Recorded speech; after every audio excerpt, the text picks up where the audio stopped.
Today we have John Kearney, who is here to talk to us about technical communication in cybersecurity.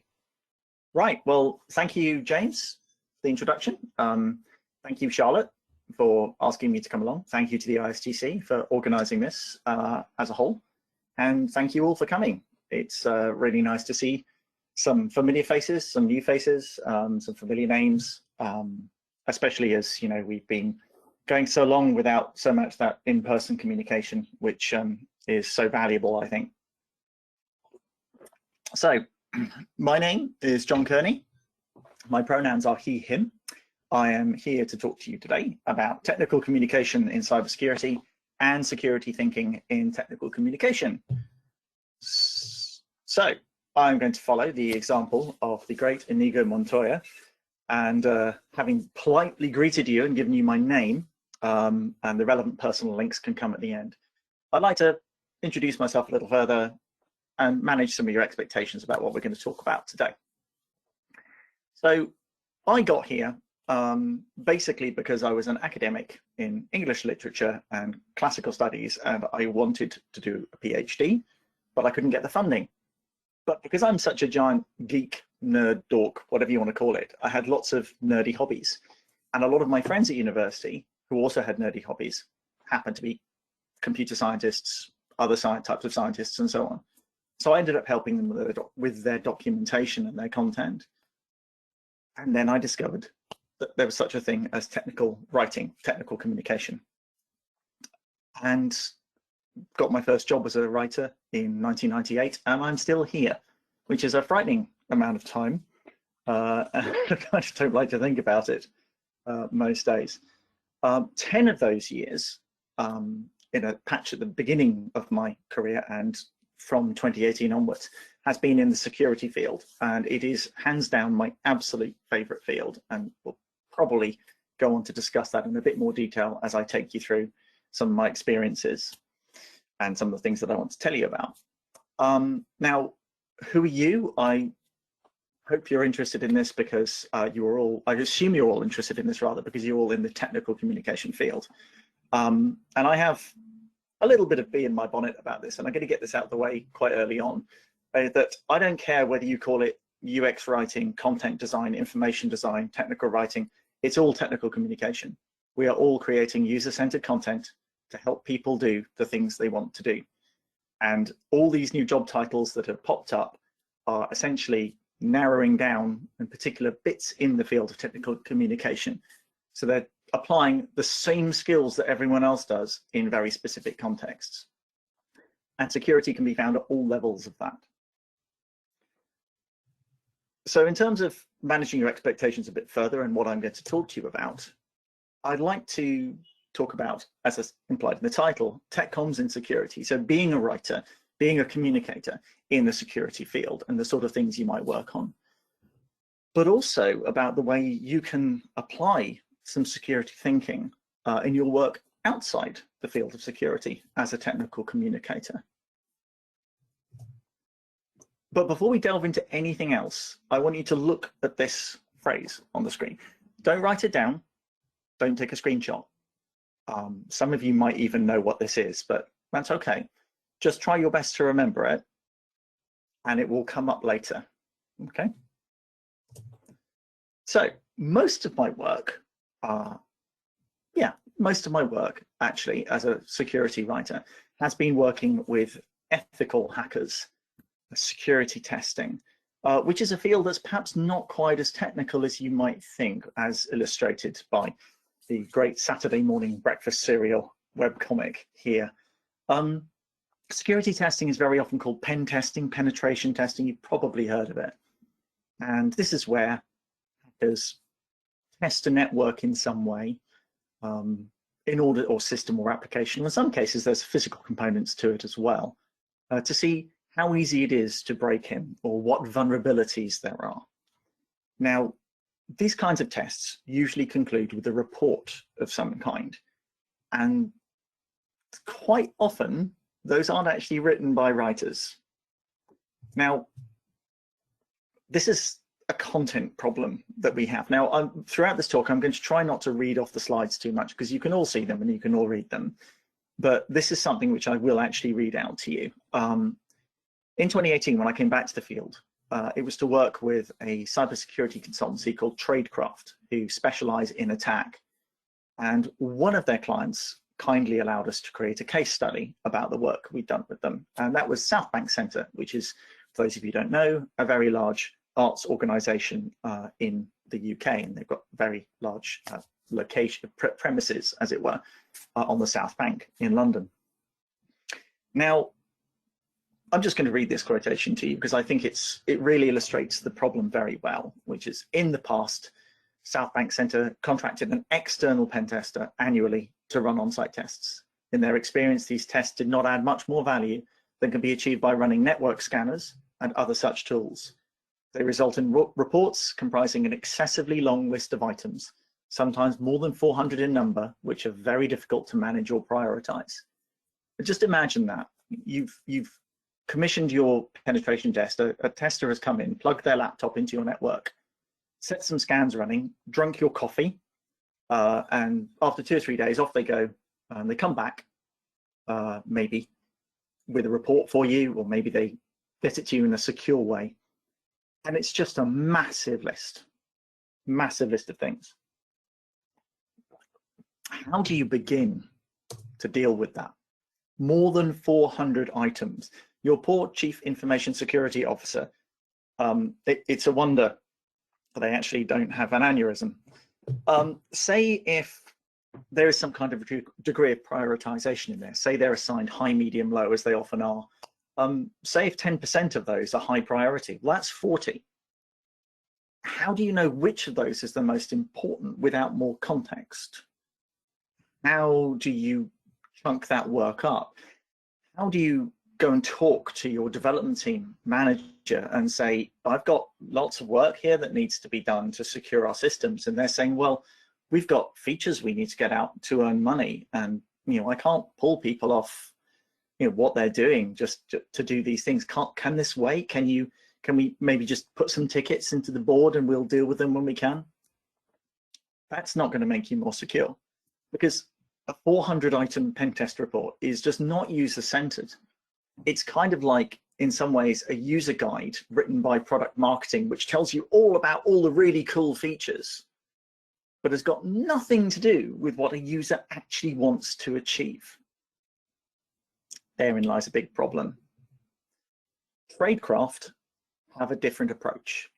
And this is one of the reasons why they've stepped away from the idea of a penetration test, because that's so commonly what penetration tests actually are. They talk about simulating an adversary. So imagining and putting themselves in the position of an attacker who is trying to break into an application, a network, a system, and so on. Now, one of the things I find really useful when thinking about lots of different things, and security is no exception, is to try to think about the user story. And in this case, a business who commissions a test doesn't want a massive list of everything that's possibly wrong. They want to understand the vulnerabilities that could lead to the worst case scenario unfolding. Now, just imagine that you're a business, you've got a lot of confidential information belonging to people. That may include financial information. Somebody breaks in and steals it and sells it on the dark web. And your users could find the financial details being exploited, their identities being stolen. This could come back to you. It could be, will almost certainly be revealed that you were the source of this data. That impacts your reputation, impacts the way you do business. You could be fined by the Information Commissioner for not securing the data properly. Massive amounts of things can go wrong. So that's the actual story you need to think about when running a simulation. And that's what Tradecraft tried to do. So their simulations were based around this. They would identify that worst case scenario and agree an objective, which is to achieve it. So we need to access this chunk of data here, or to show how we could exert control over your entire system, and so on and so forth. In order to do that, you need to agree a broad scope to attack. There's no point in just saying, oh, can you hack our website, please? Well, a website is like a poster. If somebody can tear it down or deface it, well, that's one thing. But if somebody can get into the systems behind it and get to actual sensitive data, that's the important thing. So agreeing a broad scope of everything that company owns was quite an important thing to do. Simulation was run, actually actively locate entry points or try to find vulnerabilities, and then write up the report about how they achieved the objective, and then work with the business to make improvements to ensure those things can't happen. And the report was all centered around this. And you would have the executive summary, which would have non-technical and technical information in it. Interestingly, not always the technical side. Quite often, I'd say roughly a little over 50% of the time, the reports that I worked on didn't require a technical summary for the entire report, because the skill level of the attacker required to break in was minimal. So there was no need to explain in detail how a particular component was compromised. You could leave that for the findings. There would be 20 to 30 of these roughly, and these were always ranked high, medium, low. Any critical ones that needed fixing immediately would be fixed immediately. I want to stress that the report is something that comes out afterwards, which captures the important vulnerabilities. But of course, if the hackers would spot anything important, they'd fix it, work with the customer to fix it there and then, but would still also prove how that could be used to achieve the objective. There would also be general advice about how to patch the fact that you should patch your software, keep it up to date, retire user accounts when they're no longer needed, that sort of thing. Those are the sort of little things that build up a lot of that. If you have a traditional pen test, a lot of the findings are taken up with that kind of information, which could be just summed up in general advice. And the finding headings themselves were actually a really excellent example of how to have incredibly concise content. And they would always take this form. They'd explain what the vulnerability was and what component it was in, and what kind of attacker could use it to do a particular thing. For example, SQL injection vulnerability in the user registration page allowed an unauthenticated attacker to gather private user information. Now that isn't massively technical, but some people may still struggle with that. So given my background in DITA, one of the things I suggested we do was to introduce the concept of a short description. We weren't working in DITA, we were actually working these as docs as code in JSON files, YAML files, sorry, excuse me. Thank you. But I like the idea of having a plain English 1 or 2 sentence description of the rest of the finding, which could then be reused elsewhere in the report in the sort of table summary we had of all the findings. So it'd be something like this to explain this particular vulnerability, which basically means that the user registration page, which is something that people shouldn't be logged in to find, because if you want them to register as a user, you shouldn't require them to log in first. That's just logical. But there was a vulnerability in the fields here, so people could enter data that would be interpreted as a database command to your user database, and it would spit out confidential user information. SQL injection attacks are quite common. They're quite easy to prevent, but they still happen. And the executive summary would unpack everything from whether the objective was achieved or not, which was always yes.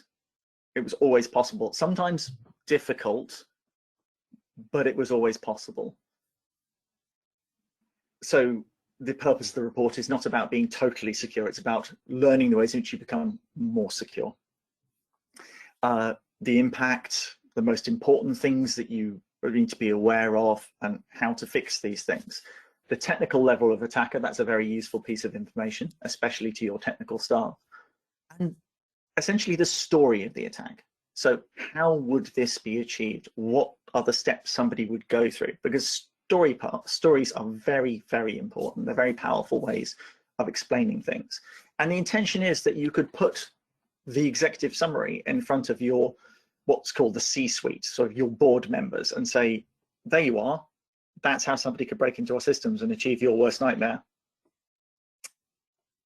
And that's much more useful to them than a massive stack of technical information. That's something they can get involved in, that they can understand. And once you have the people at the top on board, You can get things fixed a lot more quickly and easily. The result is something that's clear, that's actionable, that's user-centered, and it's actually specifically in a response to the business need to become more secure. That's much more useful than just 400 items on a massive checklist. Excuse me. So, what about other types of content that are related to security in a business? Well, password policies. This is one of my favorite subjects. Password policies are an odd one. You're all familiar with them. You've all used them. And sometimes they kind of seem to come from a bit of a strange place, because they're trying to make people set stronger passwords, but you'd think that people would want to set strong passwords anyway. Well, they actually don't. That's not the way to look at the user story, the user need. People don't want to set passwords that are hard to guess. That's not what it is. What they want to do is they want a password they can remember, so they can log in and do stuff, buy things, send emails, log into Facebook. They want to remember that password. Anything that gets in the way of them remembering that password is something they're going to try to eliminate. From the business perspective, of course, you want people to set secure passwords, so an attacker is unlikely to be able to break in and compromise people's accounts, especially highly privileged accounts. And you've all seen password policies. You've all seen these. A particular favorite of mine, by the way, is the one on the right here, because it says you have to use special characters, but only one of these. I work for a business that you would be surprised about the business if I told you who it was, who had very specific special character requirements, actually less than that. There's something wrong with their authentication mechanism that meant that certain special characters would foul it up completely. But these are intended to make people set passwords that are secure and hard to guess. So let's build one according to those common rules. So at least 8 characters. Password is 8 characters long. There we go, that's a password. Well, make them have an upper and a lowercase letter at least. Well, the most easy thing to remember in that case is to capitalize the first letter, because we all do it, or most of us do anyway. Add a number. Well, number 1, that's pretty simple. Just stick it on the end there. And how about a special character? Well, you're already on the 1 key, so you can just hold down Shift and hit it again, and you've got an exclamation mark. And that's a 10-character password. That's got to be like 25% more secure than an 8-character password, right? If you think that's a secure password, then, well, you know, you're wrong. But how about you make people cycle the passwords? So every month or every quarter, you have to change your password. I bet that'll make people set more secure passwords, won't it? No, it won't. And I have seen evidence of passwords being incremented like this in results of security tests, where people just tag a number or the month or some other indicator on the end of a password they just repeat over and over again. So you have a problem. The user need isn't being understood well. And I'm sure all of you set incredibly secure passwords and you display none of these behaviors at all. But it does happen. And if you want to find out about it, you can go to Wikipedia or to the GitHub repository and look at the 10,000 most common passwords discovered in public breaches, which all cataloged there. This screenshot, by the way, is actually back from November. I've remembered, I've forgotten to update it.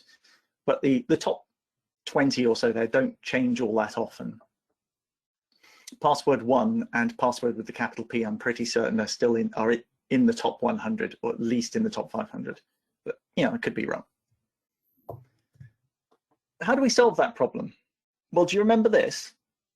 I'm willing to bet some of you might have remembered that. You probably remembered a word or two in it. And this is a very long, random phrase. It's a passphrase. 3 or more random words. You separate it out with some punctuation. It's extremely easy to remember. After you've set one of these and typing it in a few times, you'll remember it very easily, very quickly. but it's very hard to crack, because what actually makes a password hard to crack is how long it is. It's not about how many special characters are in it. That's a myth. And I'm kind of sick of seeing people perpetuate that myth. It's just about how long it is. But it doesn't meet most password policy requirements because it doesn't have a capital letter and it doesn't have a number. So what can we do? Well, there's a gap here between user need and business requirement. And I think that can be filled because we, as technical communicators, are very good at understanding both sides of that. It's kind of our thing. So I think that what businesses should be doing, and certainly what security businesses should be in the business of doing, is themselves and also advising people how to change their policies and how to allow long passphrases and how to educate users in their use, and also making cases for password managers, which are extremely useful tools where you can store nice and securely all of your passphrases, and the only passphrase you then have to remember is the one you use to secure your password manager. So that's a little bit, and just touching on some of my favorite areas as working as a technical communicator in cybersecurity. Well, what about you as a writer or as a communicator? What about tech communicators who don't work in security? Well, I already touched on what I think the tech comms role is, in essence. We're designing information for users to help them achieve things, help them do the things that they want to do. Attackers want to gather as much information as they can so they can do the thing that they want to do. So you need to think about what an attacker might want to do with that information that you put out there and that you put together. But think about an attacker story. At a very high level, they want to gather as much information as they can about the service or system or whatever it is that they're attacking. This is called fingerprinting. So if they're able to discover, for example, the version of the brand and version of the web server that you're using, they will then be able to go and look at whether or not there are any vulnerabilities that are known in that web server, or maybe download a version of that web server themselves and, I suppose, beat it up a bit and try to work out what they could possibly do with it. All this is useful information to an attacker, and the determined ones will spend a long time fingerprinting a system. So, and you can drill down from there. You can think about, well, my API documentation that I so carefully put together, what information is in there? How is that provided? Is it public? If it's public and that's a decision the business has taken, then fair enough. But maybe I need to consider what I'm putting in there and how helpful I'm trying to be. There was one test we worked on where our hackers discovered an old API that should have been retired, and they sent a query to one of the API endpoints. And the message they got back was essentially, sorry, we don't accept that query. Here's a massive list of queries we do accept, and here's all the ports that accept them and all the things the ports do. Incredibly helpful. That's exactly how they broke into the system. So as writers, I think we need to expand on the way in which we consider our audience. You know, we already remove sensitive information from screenshots, and we already think about, you know, what can a standard user do, what can an administrator user do. We may want to think about what somebody who isn't logged in can do. What parts of the system can they see? What help do we need to provide them with to register? Maybe we should think about what people shouldn't see as well as what they should. So to delve further into this idea, I'd like to talk about 3 types of content which kind of span technical communication. I won't be talking about API documents today. That's not my specialization. But error messages, user guides, and security policies, which is stretching things a little bit, but you know, I think that's an interesting subject to talk about. So I'm going to talk about it. So error messages. Now, good error messages are lovely, aren't they? They're a thing of beauty. They help you understand what's gone wrong and what you can do. So not like that. And that is one of the reasons I'm not using Keynote today. I just can't be doing with it. It's ridiculous. But what about this error message here? Incorrect password, please try again. Now, does that reveal any information that might be useful to an attacker? Well, it reveals that the username is correct, but the password is incorrect. Now, for a service like Twitter, everybody's username is public. So is there any value in trying to conceal whether a username is valid or not? Probably not. But for a private system or application, you probably don't want to be giving away the fact that a username is valid or not, is still currently running or not, is one that is maybe belonged to an former employee, maybe somebody's left and it hasn't been retired. You don't want people to know that any account is actually available, because one of the things attackers do is perform what they call user enumeration. They will try to find as many valid usernames as possible, because the more they have, the more possible attack points they have. They can try various types of password attacks, of which there are many, and they can also use that to try to register for other services, register through other login points that you may not have secured, of which more later. You don't want to reveal that kind of information. So instead, you should say something like, your login details are incorrect. Please try again.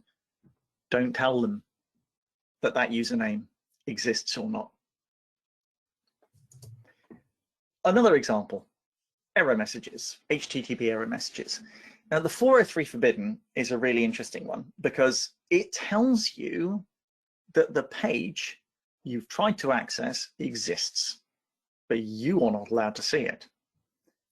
Now, I'm sure by now you're beginning to get the idea that this means that if somebody is an attacker and say they've compromised a low-level account, they're in as a standard user on the system, and they're rummaging around and they're trying different URLs and they get a 403 forbidden, they know then that URL exists, whether it's admin dashboard or whatever it happens to be. They know it exists. They may also know, that URL means that's the web server, or that's the database behind all of this. They fingerprinted your system some more, so they know that functionality exists. Solution to this is to replace it. Even though a 403 forbidden message may actually be technically correct, which, as we all know, is the best kind of correct, you may not want to tell people that. Just give them a page not found error instead. Now, moving on to user guides. We're all familiar with different kinds of application guides, I'm sure, installation, configuration, and different kinds of information for different kinds of users, whether you're a user, administrator, super administrator, and so on and so forth. But how about a security guide? How about something that explains to a system administrator, for example, how to lock down the big enterprise application which has just been deployed across their organization, something which explains all the tasks they need to fulfill to lock down the features that they aren't using. Because the more features there are in an application, the more points of attack there are. And so specific guidance in how to limit that access to that functionality could be extremely useful. Now, I apologize to anybody who happens to work for Citrix here.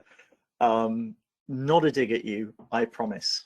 And also I assure you that the vulnerabilities that were discovered were responsibly disclosed to Citrix before being made public, and all dealt with in an appropriate way. But one of the tests that Tradecraft ran, one of the adversary simulations, was for a client who used Citrix Zen Mobile. Now, this is a very large legacy, not legacy, it's a very large mature application which is used to manage mobile devices across an enterprise. And when our attackers knew that Citrix Zen Mobile was installed on the client's network, they went for it and made a beeline for it, because they knew it has so much functionality that the probability was that some of it wasn't properly secured. And lo and behold, it wasn't. These are plain English descriptions of the 4 vulnerabilities that were chained together in order to gain complete control over every single mobile device that the organization owned. And it started with being able to download files containing administrator credentials, as in basically the same kind of thing as login information. That's quite alarming.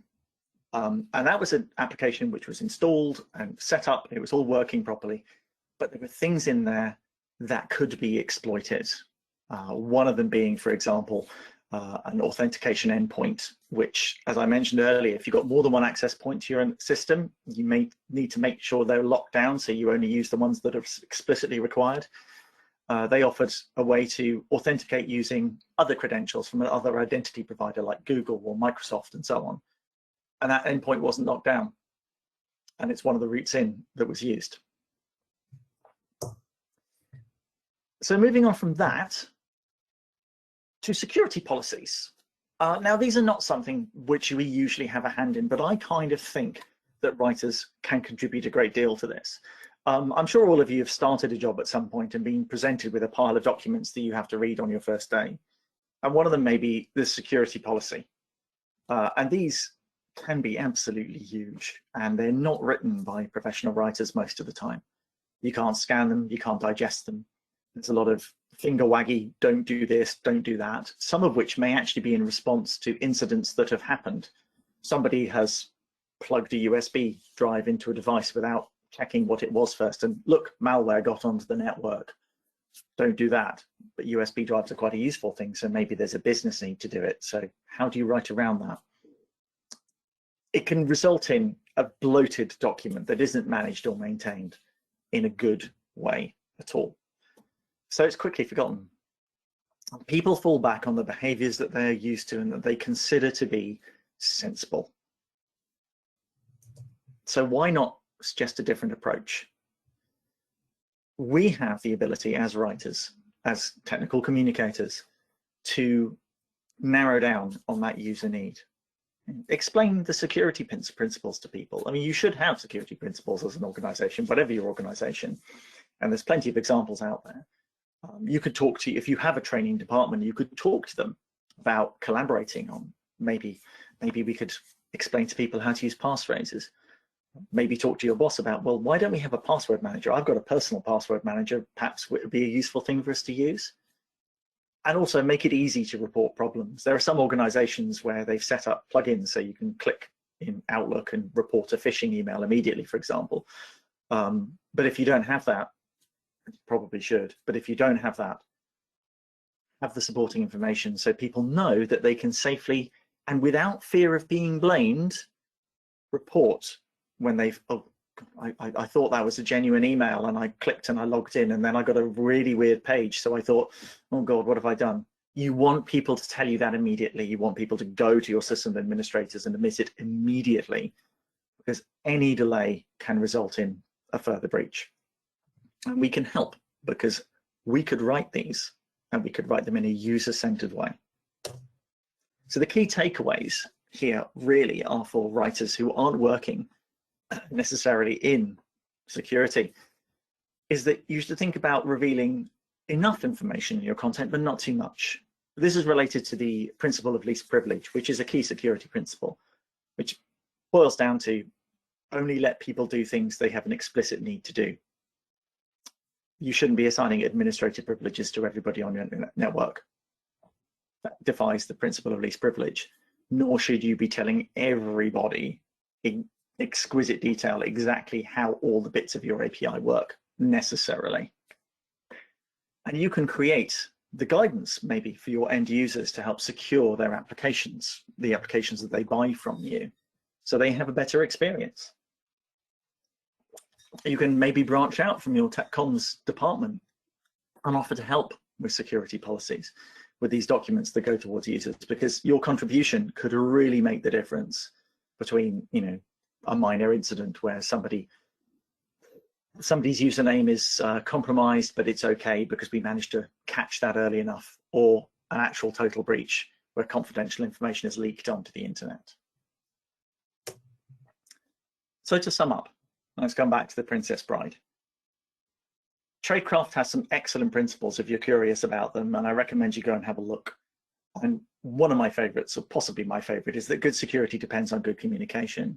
And we are technical communication professionals. We're the ones who have the skill set to marry up, to meet, to bridge the user needs with the business needs. which is where so much security thinking is required. But there's one more thing, and that's that I have a confession to make, which is that I kind of predicated this entire talk. I pitched it to you as you have technical communicators who work in security and technical communicators who don't. And that's basically a lie, because you all work in security, every single one of you. You're part of an organization, you contribute to its culture and its behaviors and so on. So what you do has an impact on that organization and your users. And that includes the security. And yes, it does mean that every single person in your organization is part of the security team. Now, whether or not you choose to dive into that as a writer, as a communicator, and try to use your skills more broadly across your organization, well, that's up to you. I personally am trying to do it and will continue trying to do it because I think we have a huge amount to offer security, especially today, where it's increasingly part of the world headlines. As promised, here are some links. Here's some stuff that I've written and talked about. Here are some useful links to Tradecraft, who I was working with up until a couple of years ago. Yes, about that. And Jamf, who are my current employers, who I'd like to thank for allowing me to take an hour out of my day to talk to you. Jamf helps organizations succeed with Apple products. So there's a plug for you. You can also check with your personal details, your username or your passwords. Email addresses have been in a public breach at the excellent Have I Been Pwned website. And you are welcome to get in touch with me on Twitter or email or even LinkedIn if you have to. User experience car crash that it is. Okay, that's me done. Fantastic. Thank you very much, John. Just to finish off, I'd like to share a bit of information about some other ISTC stuff that people can know about. But yes, we have the ISTC podcast. It's published on the last Friday of each month. So currently it is the February edition that is out there with Ritwik Sarkar. It talks about a whole range of topics, half an hour of great listening.